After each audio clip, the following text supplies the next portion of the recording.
Palavra oportuna. Isaías capítulo 9, versículos de 1 a 7. Mas para a terra que estava aflita não continuará a obscuridade. Deus nos primeiros tempos tornou desprezível a terra de Zebulon e a terra de Naftali, mas nos últimos tornará glorioso o caminho do mar, além do Jordão, Galiléia dos gentios. O povo que andava em trevas viu grande luz, e aos que viviam na região da sombra da morte, resplandeceu-lhes a luz. Tens multiplicado este povo, a alegria lhe aumentaste. Alegrem-se eles diante de ti, como se alegram na ceifa, e como exultam quando repartem os despojos. Porque tu quebraste o jugo que pesava sobre eles, a vara que lhes feria os ombros, e o cetro do seu opressor, como no dia dos midianitas. Porque toda bota com que anda o guerreiro no tumulto da batalha, e toda veste revolvida em sangue serão queimadas, servirão de pasto ao fogo. Porque o menino nos nasceu, um filho se nos deu, o governo está sobre os seus ombros. O seu nome será Maravilhoso Conselheiro, Deus Forte, Pai da Eternidade, Príncipe da Paz. Para que se aumente o seu governo e venha o paz sem fim sobre o trono de Davi e sobre o seu reino, para o estabelecer e o firmar mediante o juízo e a justiça, desde agora e para sempre. O zelo do Senhor dos Exércitos fará isto. Queridos, esse texto de Isaías, aqui lemos, fala a respeito de uma esperança para aquele povo que estava vivendo um momento terrível, lá nas terras de Zebulon, de Naftali, e eles ocupavam ali a região noroeste da Galiléia. E eles estavam sofrendo duras invasões de Tiglat-Pileser III. Era o ano de 733 a.C., conforme 2 Reis, capítulo 15 e 29. Sim, era tempos de opressão, desespero, de angústia e de dor. E ali, naquele momento, a palavra do profeta veio falar sobre uma luz, veio falar sobre uma alegria, veio falar de esperança, sobre as trevas, sobre a angústia, sobre o medo, sobre o desespero. Sim, contrapondo exatamente a esses temores humanos, Deus faria vir uma luz e brilhar intensamente, porque chegaria um novo rei.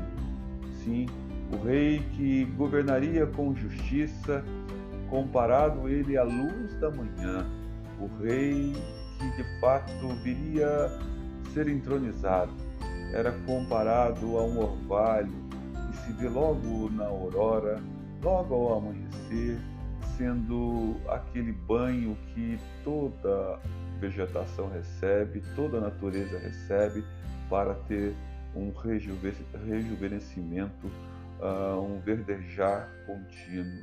Sim, era esta a esperança que vinha sobre aquele povo naqueles dias. Portanto, aquele povo podia esperar a alegria. Deus estava lhes multiplicando. Deus os fizeste crescer como nação. Trouxera grandes folgas a eles no passado, mas não lhes aumentaste, de certa forma, a alegria que eles precisavam naqueles dias de dor e sofrimento. Mas viria sim a graça de Deus sobre aquele povo, como no dia dos midianitas.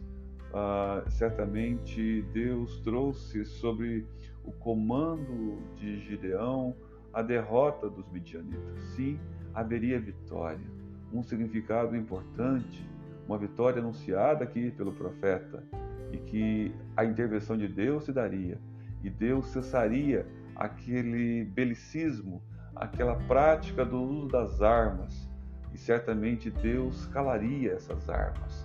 O poderio delas não mais viria sobre o povo dele, mas a bota do guerreiro, que sempre estava cheia de sangue, e que de fato era assim que o exército assírio invadia, ia matando, destruindo, e trazia de fato grande dor ao território israelita.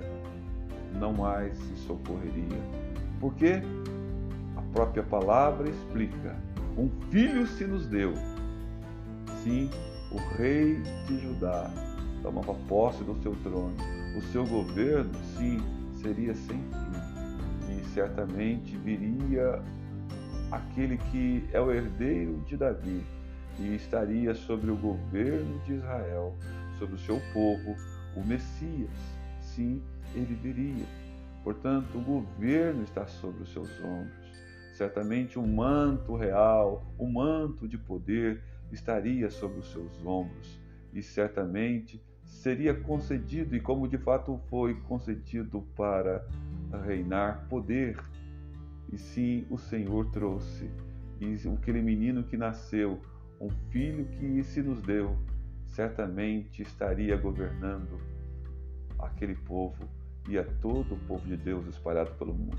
Sim, em meio a dores desse mundo tenebroso, as angústias e os terrores noturnos, a falta de luz, muitas vezes entre os povos, Deus se apresenta como aquele que manda o seu Filho para nascer nos corações em trevas, para nascer entre as nações que agora passam pelo poderio das batalhas, das guerras, dos tumultos, das dores, do sangue que foi derramado. Sim, Deus cessaria tudo isso e Deus traz essa esperança, dizendo: olha, o meu filho, o seu nome é maravilhoso conselheiro, é Deus forte, é Pai da eternidade, é Príncipe da paz. Sobre ele está o governo, sim, para esses povos, para essas vidas que andam tristes, sobrecarregadas e aflitas. Ele trará a paz. Sim, Jesus é a nossa esperança. Esse é o texto de hoje que fala para você que você deve ter esperança ainda que as coisas não estejam boas. Natal é esperança, é luz sobre as trevas, é a mão de Deus abençoando o seu povo. Portanto, um filho se nos deu.